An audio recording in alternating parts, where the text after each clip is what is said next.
Ayan, so ayan guys, inurasan namin, tinry namin. So ilang beses lang kami nag-ano guys, nakakuha kami. Ngayon hindi na siya kumakagat. So ibig sabihin, inurasan namin guys 7 to 11 PM.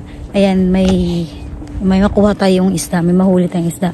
Pero pag ganitong oras, medyo nag-ano na siya. Tapos siguro hindi ko alam kasi nakikita niyo po guys, ayan, may moon, lumabas po siya. Hindi ko alam baka isa sa dahilan. Kaya hindi na lumalapit, hindi na kami makakahuli ng isda.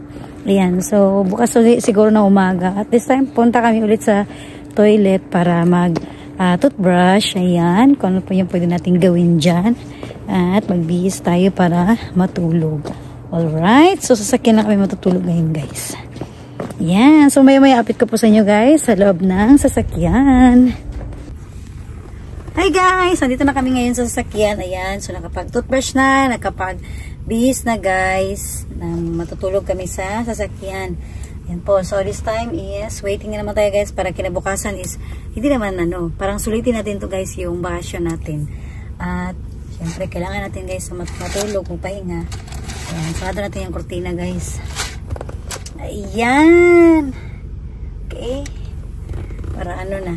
Tapos yung anak ko sa kabila din siya. So, ganyan na kami guys. Matutulog. Kasi tinaas ko na po yung Ayan. So, nagdala si Kindness ng kumot. Kasi nga malamig. Tapos yan, yung paa natin guys. Yung paa po natin is, binaba ko na po siya guys. Ayan. So, parang nakakama pa rin tayo. Yan po. Right? So, nakapagbihis na, pahinga. At syempre is, ay, kalamig guys. Parang walang hindi malamig. Alright. So, ayan guys. Bago matulog, nood lang kami ng movie guys, saglit. Ayan po. Para doon din sa harap, andun yung asawa ko. Doon din siya nanood din siya ng movie. Ayan. So, hanggang sa makatulog lang po guys. Ayan po. So, dito naman kami sa likod. Alright. So, yun po guys. At mag-good night muna si Kindness. At bukas ulit guys, update ko po sa inyo. Bukas ng umaga. Ayan po.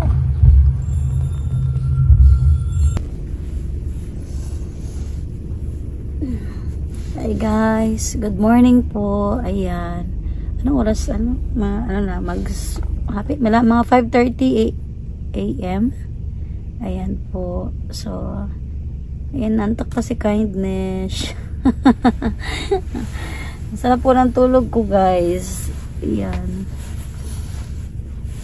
Medyo napuyat din guys. Nanood ng movie saglit kagabi. Tapos, ayan.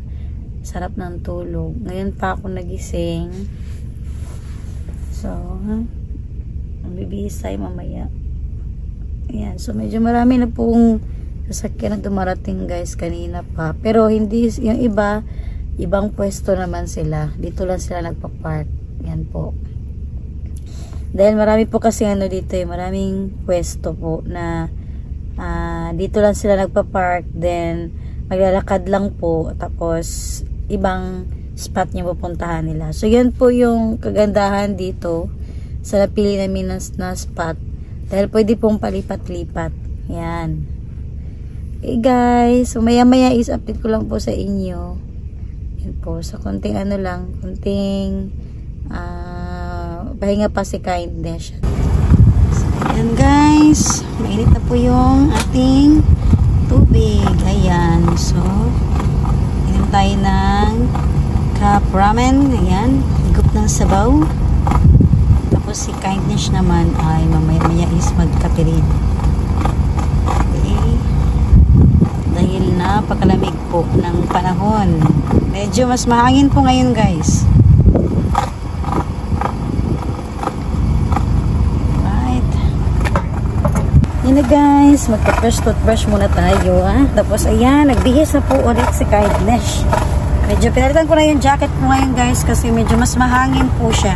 Ayan. So, kailangan po guys kapag mag-fishing tayo, lalo kapag malamig ang panahon, kailangan po natin yung ready po tayo guys. Ayan. So, ngayon may bonnet ako sa ko. Tapos, meron pa dito guys na sombrero sa jacket ko. Ayan. Para hindi tayo masyadong malamig. Alright. Tapos, Tapos maya-maya is magkape si Kindness.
Guys, ayan, so good morning, ohayo gozaimasu.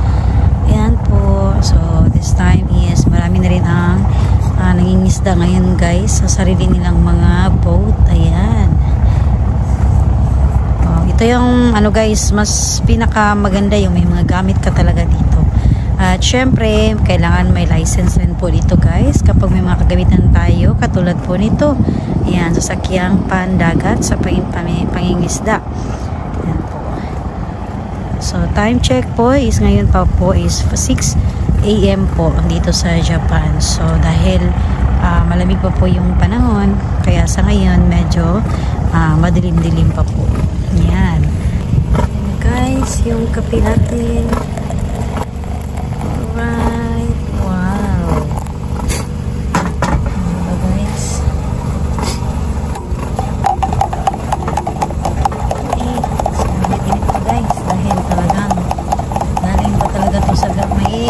Na apoy. Ito yung ano guys, so kahit malamig pero may apoy tayo guys, okay na. Tapos yun, syempre hindi nawala yung tinapay natin guys. Yun na guys, mag-ginawa na si Kindness ng kape. Ayan, so pag pa kayo sa gawas guys, tapos mas ano pa yung hangin kumpara kagabi. Pero minsan naman kasi pagdating ng mga alas 7 ng umaga nawawala po yung hangin. Ayan, tapos may isda na siya guys, pero maliliit pa.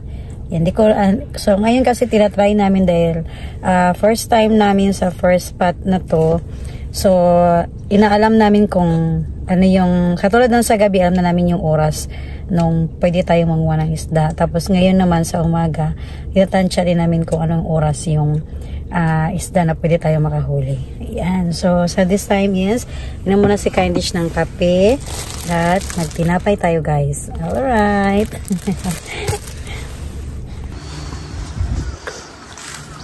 So, yan na guys. Medyo maliwanag na po siya ngayon. At syempre, tapos na pong nagkape si Kindness guys. At ayan po. Wow, ang ganda.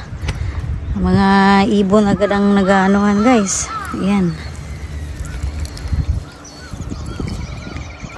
Wow.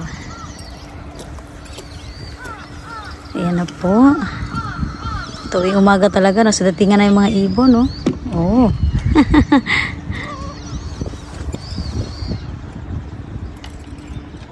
Ayan.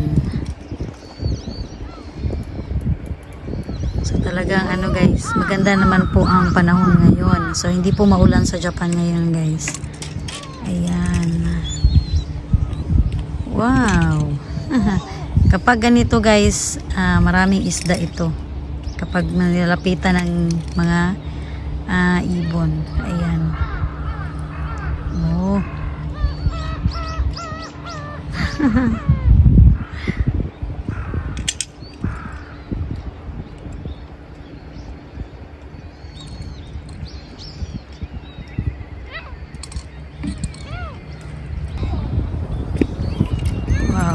Ganda ng lugar dito guys. Sarap balik-balikan po yung spot na to.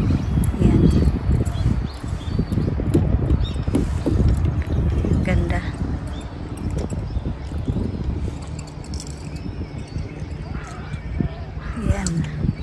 doon din sa kabila. Diba? So, sa mga ano guys, mga gusto po makapanood sa mga nakuha din namin na isda, yan, so panoorin nyo lang din po kagabi, yan, so kahapon pa po kami dito, tapos sa gabi po kami nanguhuli ng isda, yan. Tapos yung part 1 naman ito guys, yung ibang upload na videos ko po nito, yung ayan guys, silapit ko po yung konti ng camera. Ayan, kung nakikita nyo po yung medyo may nakahilira doon, ayan guys, panoorin nyo po yung unang upload ko. Napakaganda po ng spot dyan. Pati doon guys, kung napansin nyo po, mas marami ding namimingwit doon banda. Ayan, napakaganda po ng spot doon. Alright. Okay. Wow, ang ganda, no?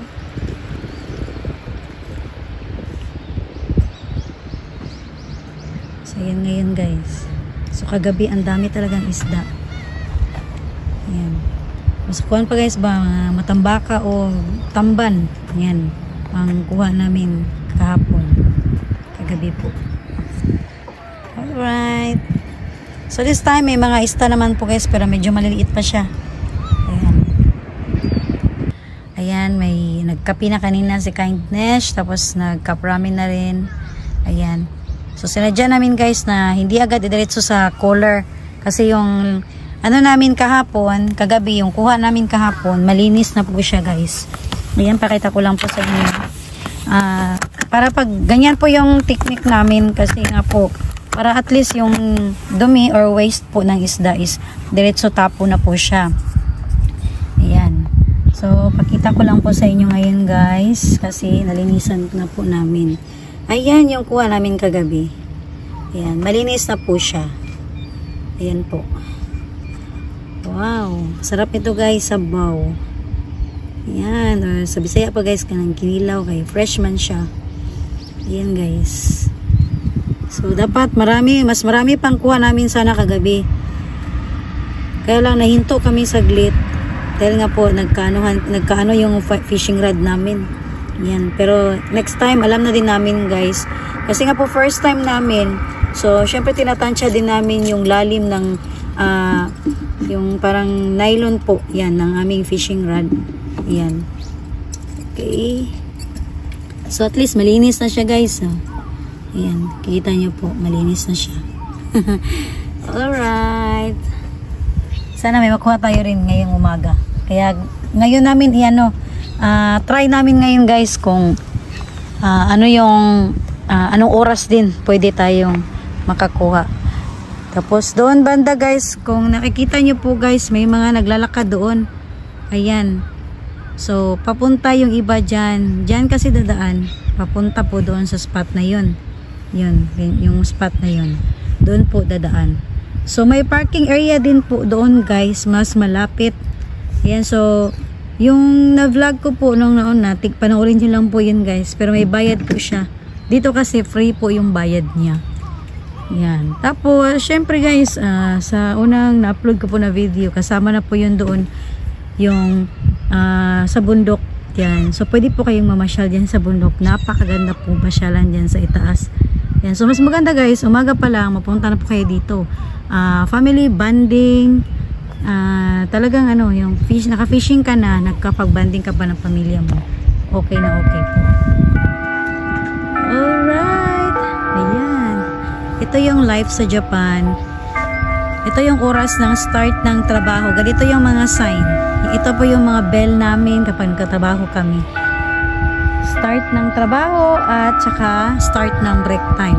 So alam na po lahat kung anong oras kami break time at anong oras din po ang balik. So ganyan po ang bell namin kapag nagtrabaho. Ito po ang buhay sa Japan. Yun guys, this time is nakamas tayo guys kasi medyo malamig talaga siya. Tapos habang wala pa tayong huling isda guys, syempre libutin muna natin to guys. Exercise naman tayo, wag na nasa dagat tayo guys, kaya wag puro tulog, di ba? Kasi isang linggong bakasyon si Kindness, kapag mag-uwi sa bahay puro tulog to. At this time is may aakyatin po tayo guys. Parang maganda siyang spot, so napansin kasi ito ni Kindness ngayon. At syempre i-share ko po ito sa inyo guys. Alright, so ayan guys, galing tayo doon, tumawid kami, tapos dito tayo guys. So akyat tayo dito sa magandang parang may nakita akong magandang view. Ayan, kaya lang talagang aakyatin natin siya guys. Ayan po mula doon. Alright, ano bang meron dito? Ayan po. Oh, talagang ano yung hagdanan. Ayan. Ayan po guys.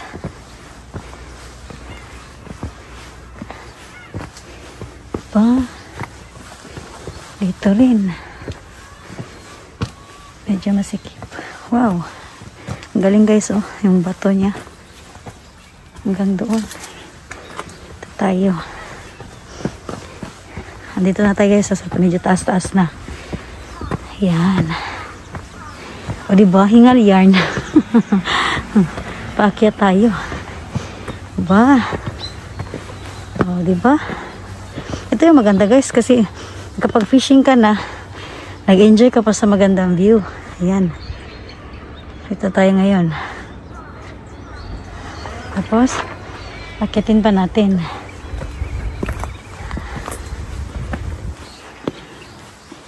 Ang ganda naman, no? Hindi mo akalain may nakatagong hagdanan dito. Ayan.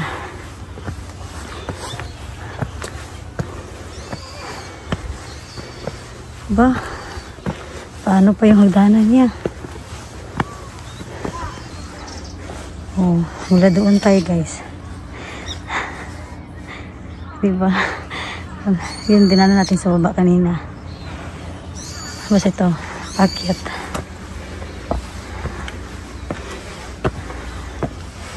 Wow.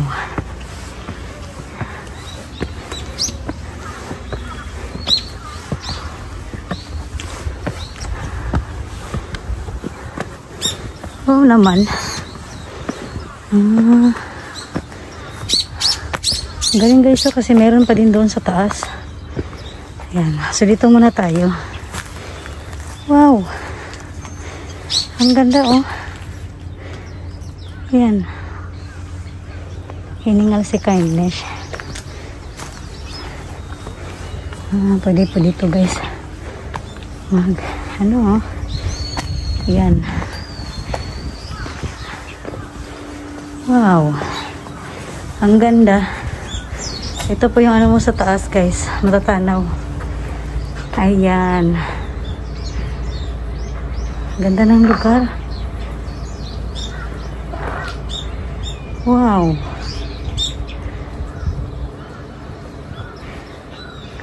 Tapos dito pwede magpahinga. Yan po, ang ganda ng place, no? Kaka-amaze din guys ba. So kahagabi ko pa to tinitignan. Sabi ko gusto kong akyatin to dito. Yan, ang ganda, oh. Yung makikita mo yung ano, kabundukan. Wow.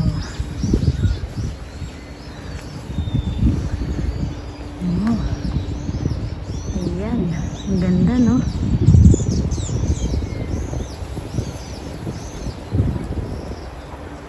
Wala akong masabi guys, speechless na naman si Kindness. Alright, ang ganda po ng lugar talaga. Ayan. So yun guys, sa kababa na po tayo guys, galing po tayo doon sa itaas. Ayan. Tapos may bus stop dito guys. Ayan. Maganda dito kasi may bus stop po siya. Diyan din banda sa may toilet ang bus stop. So, maganda. Kasi may ano pa siya, may bubong. Kumbaga, kompleto po talaga guys. Alright, bumalik tayo sa pwesto natin guys. Hi, hello. Nag-enjoy ka kagabi, no? Oo. Pati yung pusa nag-enjoy. Kasi pinapakain niya yung pusa, guys. Yung huli namin isda, pinapakain niya. Ganun po siya kabait. Kaya mataba yung pusa dito, guys, kasi na binibigay sa kanya mga fresh talaga na isda. Okay, nandito na tayo, guys. So, ayan, guys, update ko po kayo, ha. So, ang oras po ngayon is 7:15 ng umaga. So, may mga isda siya, pero maliliit pa rin siya, guys. Ayan, so hindi siya matambaka, yung maliliit na tamban. Ayan, tamban, guys. Gagmay siya na tamban. Ayan, pakita ko po sa inyo. Ayan. So, may mga isda talaga siya. Sa ganitong oras, medyo maliit. Ayan. So, pinag-aaralan po kasi namin kung ano po yung ano talaga na isda, anong oras ang pwedeng mamingwit sa umaga. Ayan. So, ngayon, may nakukuha na raw siyang isda kanina, pero maliliit nga po. Binabalik niya lang. Alright.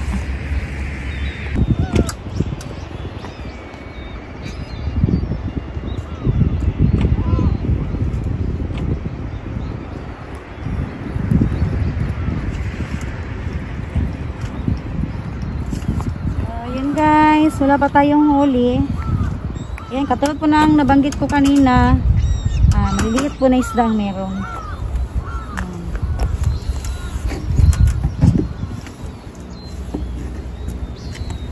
Try lagyan natin ng pain.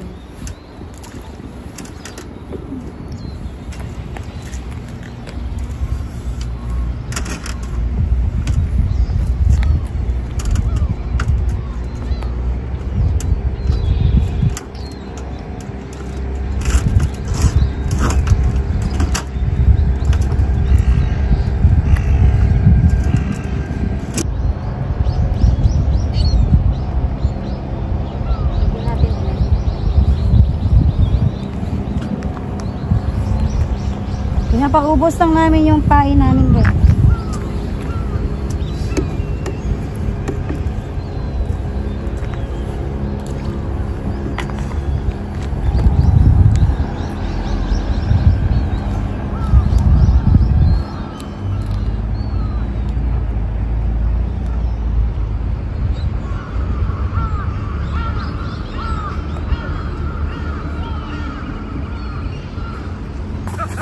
So, ayan, guys. Tapos na po kami dito, guys. At, ayan, nasubukan po natin. Hinintay namin hanggang alas 8 po ng umaga. Maliliit pa rin po na isda ang huli namin. So, binabalik lang po talaga namin, guys. So, hindi ko po alam kapag summer, kung sa umaga meron po. Ayan. So, subukan din namin ulit. At siguradong babalik po kami dito. At syempre, hindi naman tayo, guys, zero. Dahil kagabi marami na po kaming kuha. Kaya okay na po. Ayan, so kami na po ay babiyahe at pauwi na kami, guys. At sa lahat po na nagsubaybay sa aking na-vlog po dito. Ayan, sa aming pamimingwit. Banding po ng New Year's po namin sa taong 2024. Ayan, maraming salamat po sa inyong lahat sa inyong suporta. At please subscribe po sa aking YouTube channel. Ayan, sa mga hindi pa po nakapag-subscribe. Sa mga kabayan ko po dito sa Japan, ayan po, Yoshiko ni guys.